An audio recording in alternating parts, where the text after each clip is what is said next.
Hola a todos nuevamente. Este video ha sido realizado para visualizar el método de los anillos para el cálculo del volumen de sólidos de revolución. Y para ello vamos a considerar una función que va a ser rotada en torno a este eje vertical, que está definida sobre el intervalo a, b, y sobre ese intervalo hemos hecho una partición y además hemos dibujado el intervalo késimo, es decir, que va desde el punto tk hasta el punto tk más 1 como base. Como queremos calcular el volumen del sólido de revolución rotado en torno a este eje, haremos lo mismo con ese rectángulo que está acá.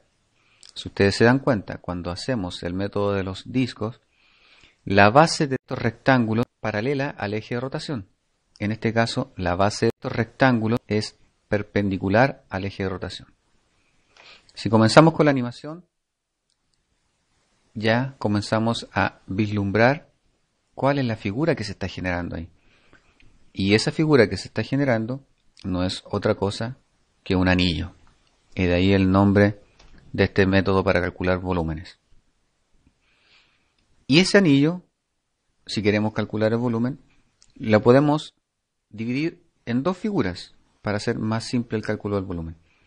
En una figura exterior, que está dado por el cilindro exterior, además por el cilindro interior. Por lo tanto, si queremos calcular el volumen de ese anillo, lo que tenemos que hacer es calcular el volumen del cilindro exterior y restarle el volumen del cilindro interior. Recordemos que el volumen de un cilindro está dado por pi por r al cuadrado por la altura. Veamos quién sería el radio de esta figura. El radio de esta figura no es otra cosa que la distancia desde el centro del eje coordenado hasta el punto tk más 1 de nuestro intervalo dentro de la partición. Y la altura es la distancia que hay de ese punto a ese punto, es decir, tk más 1 evaluado en la función f. Por lo tanto, el volumen del cilindro exterior no es otra cosa que pi por el radio. El radio es tk más 1 radio al cuadrado por la altura. Y la altura habíamos dicho que era f de t sub k más 1. Entonces ahí ya tenemos una expresión para el volumen del cilindro exterior. Para el caso del volumen interior, notemos que la única diferencia entre estos dos cilindros es el radio. Tienen la misma altura, por lo tanto, la única diferencia es el radio. Y el radio del cilindro interior es la distancia que hay desde el centro hasta ese punto izquierdo del intervalo, es decir, tk. Por lo tanto, el volumen de ese cilindro es pi por tk al cuadrado por la altura, f de tk más 1, que es la misma altura para los dos cilindros, el interior y el exterior, f de tk más 1. Por lo tanto, acá yo voy a copiar. El volumen del cilindro interior es pi por el radio. Recuerden que acá cambia el radio. El radio es solamente t sub k.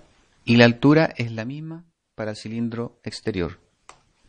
Por lo tanto, acá ya tenemos una expresión para el volumen del cilindro interior. Bien. Calculemos entonces el volumen final. El volumen final no es otra cosa que el volumen exterior menos el volumen interior.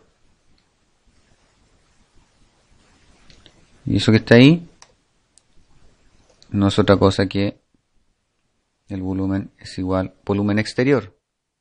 Acá tengo volumen exterior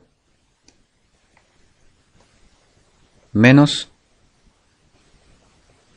el volumen interior menos volumen interior.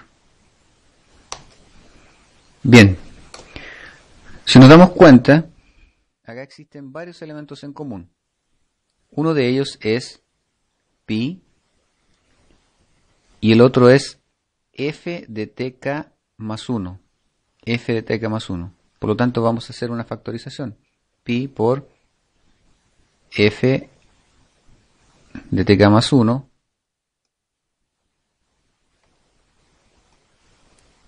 factor de tk más 1 al cuadrado, tk más 1 al cuadrado,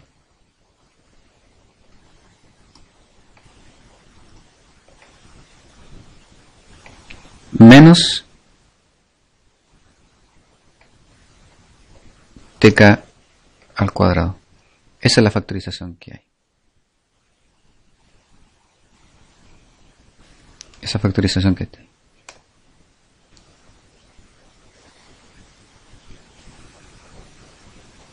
Bueno, acá el computador dice que no ha sido especificado la f. Ese es un error de escritura. Bien, ahora, si ustedes se dan cuenta, t sub k más 1 al cuadrado menos t sub k, eso es lo mismo que pi por f de t sub k, control C.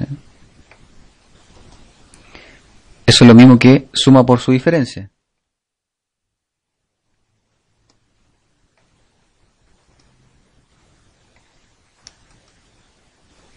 T sub k más 1 menos t sub k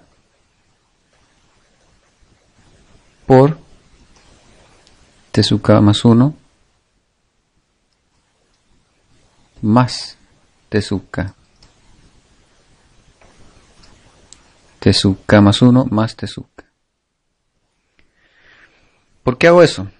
Porque recordemos que esto tenemos que llevarlo a una suma de Riemann, es decir, después hacer tender el n al infinito, y en ese caso cuando hacemos tender el n al infinito ya sabemos qué es lo que es esta expresión que está acá dentro de nuestra notación de integral, es el de x, y ese t sub k más 1 no es otra cosa que el x dentro de nuestra notación de integral. Ahora se nos genera un problema, ese valor que está acá, tk más 1 más t sub k no es un punto que esté dentro del intervalo, pero hay una forma de que sí sea un punto dentro del intervalo. Y esa forma es dividirlo por 2.